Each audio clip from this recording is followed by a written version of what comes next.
सुनावणी संपल्यानंतर प्रशांत कोरटकरवर वकिलाचा हल्ला. अमित कुमार भोसले असं मारहाण करणाऱ्या वकिलाचं नाव.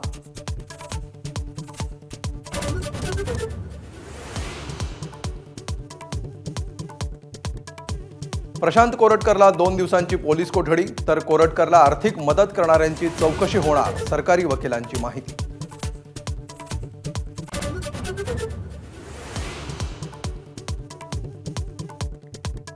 दिशा सालियन मृत्यू प्रकरणात नवा अँगल. वडिलांचे विवाहबाह्य संबंध आणि आर्थिक चणचणीतून आत्महत्या असा पोलिसांचा निष्कर्ष. मालवणी पोलिसांच्या आधीच्या क्लोजर रिपोर्टमध्येही आत्महत्याच असल्याचं नमूद.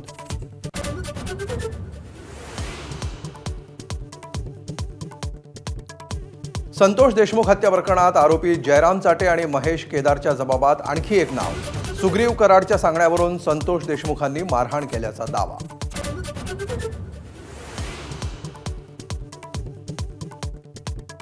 विजय वडेट्टीवारांना लोकलेखा समितीचं अध्यक्षपद दिल्यामुळे पवार गटाची नाराजी.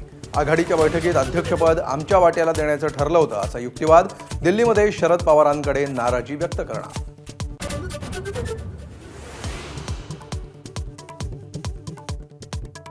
सिंहस्थ कुंभमेळ्यासाठी नाशिक आणि त्र्यंबकेश्वर अशी नावं लावण्याचा प्रयत्न. मंत्री गिरीश महाजन यांची माहिती. साधू महंतांमधील वादावर सरकारकडून तोडगा.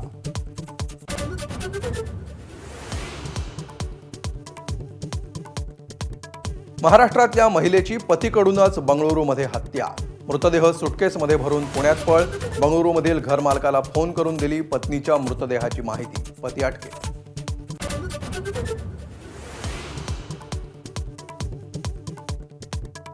शेजाऱ्याकडून 10 वर्षाच्या मुलीला लग्नाची मागणी. अपहरणानंतर लॉजवर नेऊन लैंगिक अत्याचार. पुण्याच्या वारज्यातील घटनेनं संताप.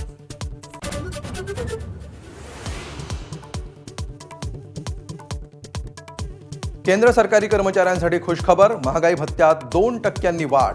महागाई भत्ता 5.3% वरून 55%.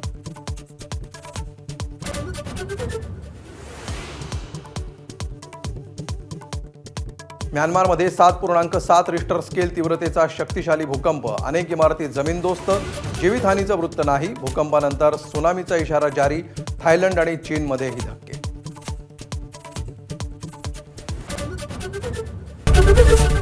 एबीपी माझा, उघडा डोळे बघा नीट.